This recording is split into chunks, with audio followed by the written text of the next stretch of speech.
Hello everyone, welcome to my channel home science with Nayan. आज हम लोग अपने क्लास को आगे कंटिन्यू करते हैं, जिसमें हम देखेंगे रेशों का वर्गीकरण। तो रेशों के वर्गीकरण में हम लोग जो रेशे हैं उनको दो भागों में बांटते हैं। एक होता है लंबाई के आधार पर हम रेशों को बांटते हैं, और जहाँ से वो प्राप्त होते हैं उनके स्रोत के आधार पर बांटते हैं। तो सबसे पहले देखेंगे लंबाई के आधार पर हम रेशों को दो भागों में बांटते हैं। इसमें से एक है आपका फिलामेंट बोलते हैं एक रेशे को, फिलामेंट, और दूसरे को बोलते हैं स्टेपल फाइबर। जो फिलामेंट होता है ये हमारा दीर्घाकार होता है, यानी कि लंबा होता है, और जो स्टेपल फाइबर होता है ये लघु आकार का होता है, यानी कि छोटा। तो फिलामेंट रेशे जो होते हैं वो लंबे होते हैं, फिलामेंट रेशे लंबे रेशे होते हैं।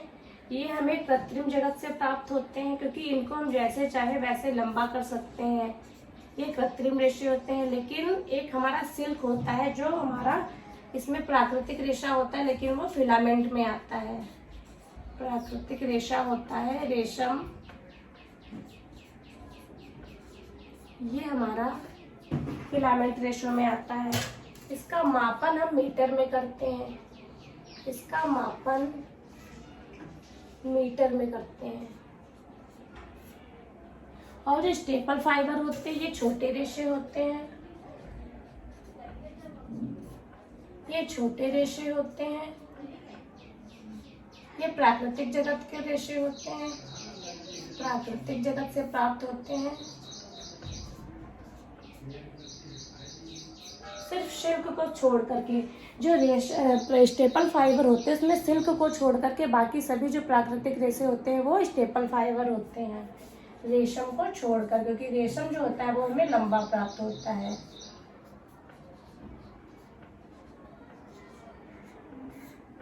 इसका मापन इंच में होता है, इसका मापन इंच में होता है। तो ये हो गया आपका रेशे के वर्गीकरण जो हम लंबाई के आधार पर कर रहे हैं, जिसमें एक है फिलामेंट और एक है स्टेपल। फिलामेंट यानी कि लंबा रेशा, जो लंबे रेशे होते हैं वो अधिकतर सारे रेशे कृत्रिम जगत के होते हैं, और प्राकृतिक रेशे में रेशम जो होता है वो आपका फिलामेंट में आता है, और इसका मापन जो होता है वो मीटर में होता है। और दूसरा है आपका स्टेपल फाइबर, ये इसके आकार जो होता है वो छोटा होता है, इसलिए इसका मापन इंचेस में होता है। ये रेशे जो होते हैं वो प्राकृतिक रेशे होते हैं, सिर्फ रेशम को छोड़ करके। इसके बाद हम देखेंगे स्रोत के आधार पर रेशे का वर्गीकरण। स्रोत के आधार पर यह है रेशे का वर्गीकरण स्रोत के आधार पर। एक है इसमें आपका प्राकृतिक,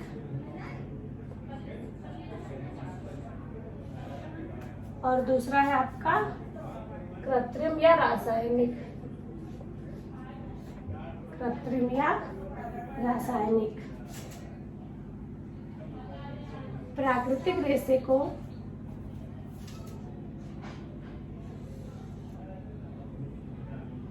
हम तीन भागों में बांटते हैं। एक है हमारा वानस्पतिक, एक है वानस्पतिक, दूसरा है प्राणिज, प्राणिज यानी कि जो प्राणियों से प्राप्त होता है, एनिमल फाइबर, और तीसरा है आपका खनिज। तो सबसे पहले हम इसी को देखते हैं। प्राकृतिक रेशा जो होता है वो सेलुलोजिक रेशा होता है, सेलुलोजिक रेशा होता है।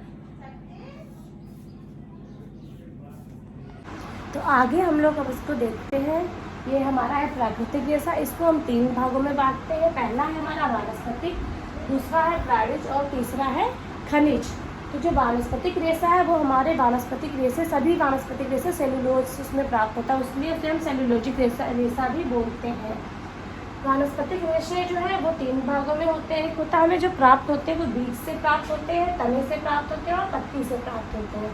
तो बीज से प्राप्त होने वाले रेशा है कपास और कपोक। तने से प्राप्त होने वाला रेशा है लिनन, जूट, हेम्प, रेमी और क्वायर। क्वायर जो होता है वो नारियल के छिलके से बना होता है, जो नारियल के ऊपर का लगा होता है वो वही चीज से क्वायर बनता है। पत्ती से प्राप्त होता है हमें सीसल और पिना। इसके अलावा जो मनीला और अबाका है वो कभी कभी उसे हम पत्ती में भी देखते हैं और कभी कभी वो तने में भी पूछा जाता है। फिर दूसरा आता है हमारा प्राणी जगत से रेशा। जो प्राणी जगत से रेशे प्राप्त होते हैं उसमें प्रोटीन ज़्यादा होता है, इसलिए हम उन्हें प्रोटीन फाइबर भी बोलते हैं। प्राणी जगत से प्राप्त होने वाले रेशे हैं रेशम और ऊन, ये दोनों हमें प्राणियों से मिलते हैं यानी कि जानवरों से मिलते हैं। फिर तीसरा है खनिज रेशा यानी कि धातु रेशा। तो धातु रेशा जो प्राप्त होता है हमारा सोना, चांदी, और तीसरा है एस्बेस्टस। एस्बेस्टस जो होता है वो अग्निरोधक कपड़ा होता है, इसमें क्रिसोलाइट होता है, वो सबसे अच्छी क्वालिटी का कपड़ा होता है अग्निरोधक। जो हमारे फायरमैन वाले लोग होते हैं वो इसी का कपड़ा पहनते हैं बना हुआ, जो अग्नि से उन्हें बचाता है। तो ये हमारा हो गया प्राकृतिक जगत से प्राप्त रेशे कौन कौन से। इसको आप लोग नोट करना चाहें तो नोट भी कर लीजिए। इसके बाद हम देखेंगे कि हमारा कृत्रिम रेशा कौन कौन सा है। इसके बाद हमारा आएगा कृत्रिम रेशा।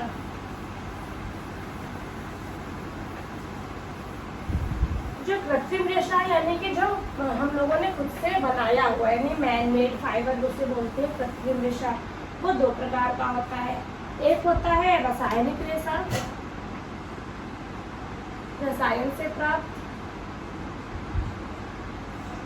और दूसरा होता है मानव निर्मित रेशा।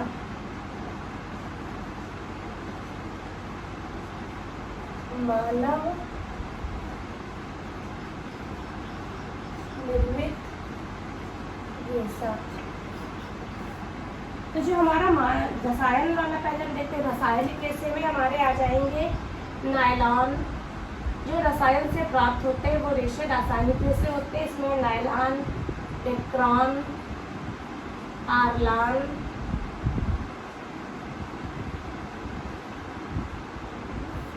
पॉलिस्टर,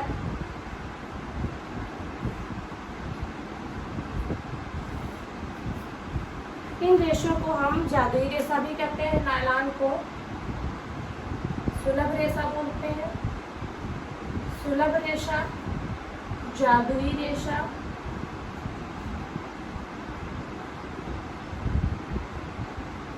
जीवन सुगम्य रेशा, वॉश एंड वियर यानी कि इसको धुलो और पहन लो, वॉश एंड वियर रेशा बोलते हैं। जादुई रेशा बोलते हैं, सुलभ रेशा बोलते हैं, जो हमें आसानी से प्राप्त हो जाता है।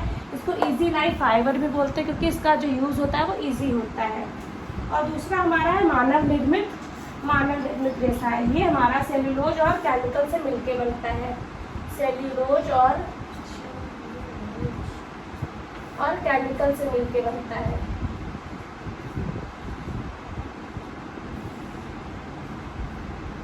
इसको हम रीजनरेटेड फाइबर बोलते हैं।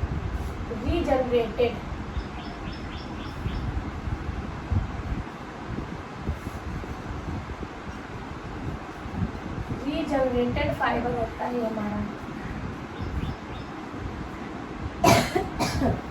इसमें जो हमें प्राप्त होता है वो है हमारा रेयान। इससे प्राप्त होने वाला रेशा है रेयान। रेयान को भी हम 3 भागों में बांटते हैं। एक है हमारा नाइट्रोसेल्यूलोज,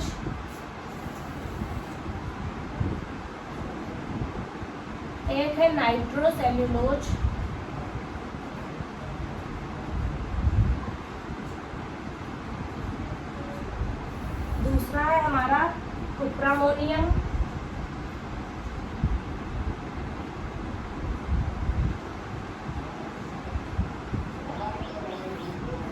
एंड लास्ट है विस्कॉस। इसके डिटेल जो है वो हम लोग आगे देखेंगे। यहाँ तक सिर्फ हम ऊपर का देख रहे हैं कि इसमें कितने भागों में बांटा गया है। तो ये हमारा स्रोत के आधार पर जो दूसरा कृत्रिम रेशा था वो भी हो गया। तो स्रोत के आधार पर जो कृत्रिम रेशा उसको हम लोगों ने 2 भागों में बांटा। एक है हमारा रासायनिक रेशा और दूसरा है मानव निर्मित रेशा। तो रासायनिक रेशे जो होते हैं इसमें नायलॉन हो गया हमारा, डेक्रान, आरलान, पॉलिस्टर वगैरह हमारे ये रासायनिक रेशे हैं। इन्हें हम जादुई रेशा, सुलभ रेशा या इजी लाइफ फाइबर बोलते हैं। दूसरा है हमारा मानव निर्मित रेशा। ये हमें सेल्यूलोज और केमिकल को मिक्स करके बनाते हैं, इसलिए हम इसे रीजनरेटेड फाइबर बोलते हैं।